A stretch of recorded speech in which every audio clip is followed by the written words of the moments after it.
কেউ যদি তোমার সাথে খারাপ আচরণ করে, তুমি তার সাথে ভালো আচরণ করো, কারণ তুমি তোমার স্বভাবের প্রতিনিধিত্ব করো, তার নয়।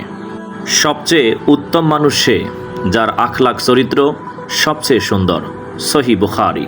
নিশ্চয়ই কষ্টের সাথেই রয়েছে স্বস্তি, সুতরাং হতাশ হবেন না, আল্লাহর উপর ভরসা রাখুন। সুবহানাল্লাহ। সূরা ইনশিরা আয়াত 5। দুনিয়া হলো মুমিনের জন্য জেলখানা আর কাফিরের জন্য জান্নাত। সহিহ মুসলিম। মা বাবার দোয়ায় এমন এক শক্তি আছে যা যে কোনো অসম্ভবকে সম্ভব করে দিতে পারে। যে ব্যক্তি মানুষের প্রতি দয়া করে না, আল্লাহ তার প্রতি দয়া করেন না। সহিহ বুখারী। জীবনে যত বেশি সেজদা করবে, তোমার জীবন তত বেশি সুন্দর হবে। সেজদা হলো এমন এক জায়গা যেখানে ফিসফিস করে বলা কথা আরশে পৌঁছে যায়। সুবহানাল্লাহ।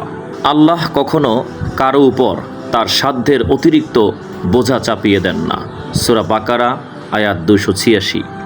তুমি যদি চাও আল্লাহ তোমার প্রার্থনা শুনুক, তবে তুমি আগে তোমার পিতামাতার প্রার্থনা শোনো। তোমার পাপ যদি আকাশের মেঘমালা পর্যন্তও পৌঁছে যায় আর তুমি আল্লাহর কাছে ক্ষমা চাও, তিনি তোমাকে ক্ষমা করে দেবেন। সুনানে আত-তিরমিজি। মানুষের চোখের পানি আল্লাহর কাছে খুব দামি।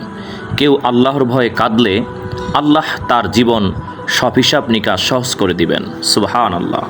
যখনই মন খুব খারাপ হবে তখন কোরআন পড়ো, কারণ কোরআন হলো ভাঙা হৃদয়ের সবচেয়ে বড় ঔষধ। যে হৃদয় আল্লাহকে ভালোবাসে সে হৃদয় কখনো একা হয় না। ইমাম গাজ্জালি রাহিমাহুল্লাহ। তুমি আল্লাহর কাছে যা চাও তা যদি পাও তবে শুকরিয়া আদায় করো, আর যদি না পাও তবে ধৈর্য ধরো, কারণ আল্লাহ যা দেন তাতেও কল্যাণ আছে, যা দেন না তাতেও কল্যাণ আছে। সুবহানাল্লাহ।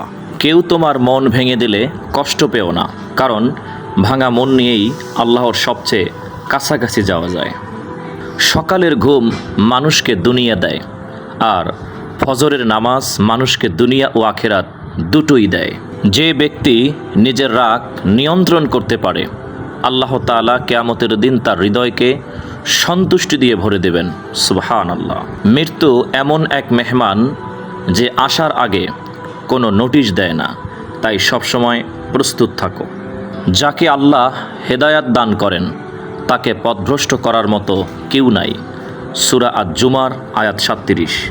যদি তুমি জানতে আল্লাহ তোমাকে কতটা ভালোবাসেন, তাহলে তুমি খুশিতে কেঁদে ফেলতে। ইবনুল কাইয়িম রাহিমাহুল্লাহ।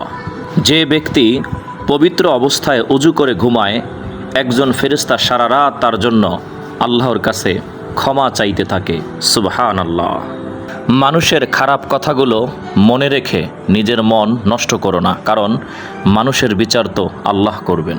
তুমি যদি শান্তি চাও তবে তোমার হৃদয়কে আল্লাহর জিকিরে ব্যস্ত রাখো, কারণ আল্লাহর জিকিরেই হৃদয় প্রশান্তি লাভ করে।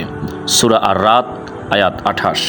কখনো ভাববেন না তোমার দোয়া কবুল হচ্ছে না, হয়তো আল্লাহ তোমাকে এমন কিছু দেবেন যা তুমি কল্পনাও করনি।